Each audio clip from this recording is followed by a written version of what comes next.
Hey guys, welcome to Technology. After 12 years as a Mac user and someone who would regularly quote, "Once you go Mac, you'll never go back," I'm in fact crawling back to the PC world. That's right, I've said a long-awaited farewell to my beloved iMac of 7 years and I'm ready for an upgrade. Being in media for my profession, I need a rig that can handle the day-to-day workload that a content creator can throw at it. With 1080 and now 4K becoming the norm for video, my old Sandy Bridge iMac just doesn't cut it anymore. Why not upgrade to an iMac Pro, I hear you ask? Well mate, two short answers are money and upgradability.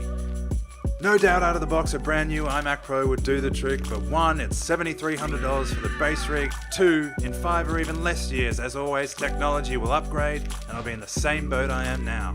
Being that Macs are extremely limited in regards to upgrading parts, I've come to the conclusion that building a PC is the best option for me. Side note, I'm also a casual gamer, so the parts in this build will cater for both content creation and gaming. Let's get to it. So I want a very minimal, clean looking build with a case that's white and the NZXT S340 Elite catered for that and more. I love the squared off matte white front and side panels and that tempered glass, wowee. The case includes two 120mm fans and the slots can also fit a 140. At the front there's room for two 120 or 140mm fans, which is perfect for my choice of cooler. This case is exactly what I'm looking for. For the brain of this build, I've chosen Intel's Coffee Lake Core i7-8700K. This processor is a 6-core, 12-threaded chip with a base frequency of 3.7 and a turbo boost of 4.7, which will help a lot with editing and rendering video. Being new to PC building, I'm petrified at overclocking, but it's something I will attempt to get the most out of this chip for content creation and gaming. To helm everything, I've gone with Asus ROG Strix Z370E. This is one sexy motherboard which will look great in my case with its silver and black design. It has 4 DDR4 DIMM slots which I'll eventually use all of, and 2 PCI Express slots, which at the moment one will do just fine. This model has fast-built dual-band Wi-Fi and Bluetooth, which is a must for me as my workstation is far from the router. For RAM, I'm starting with a Corsair Vengeance 16GB DDR4 sticks, which runs at 3000 MHz. To see a major gain in rendering speeds, I know I'll need at least 32GB of RAM, which I will see to in the near future. Like I said, the Asus motherboard has 4 DIMM slots, so I reckon I'll upgrade to 64GB eventually.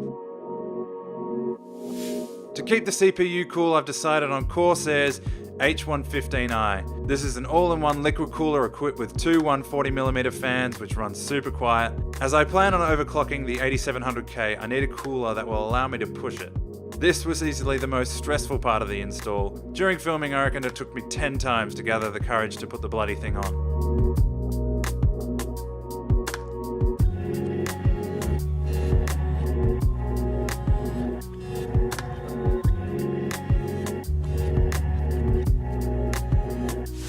Now for everybody's favourite part, the GPU. The Asus Strix GTX 1080 Ti Overclocked Edition. This bad boy is perfect for what I plan to do with it, and it will last me years. I use Adobe Premiere Pro to edit all of my projects, and it leverages off NVIDIA graphics cards, especially when cutting in 4K. Bonus, when gaming I should have no problem hitting ultra settings with high frame rates. So I've gone pretty minimal for storage at the moment. I've got a Samsung 250GB 960 EVO M.2 stick, which is way smaller than I thought. Look at that thing. I'll use this for the OS and apps, and I've grabbed a Samsung 1TB 850 EVO to store all games and whatever project I'm currently working on. I have many external drives that I will continue to use until I eventually upgrade to a RAID. I've had a lot of drives die me over the years, so hopefully this solves all my problems. And finally, to pump blood into this baby, I've got an EVGA 750W G2 80+ gold certified power supply. It's fully modular, so no unwanted cables. 750 watts is plenty for this build, and there's wiggle room to power more parts down the track. The moment of truth.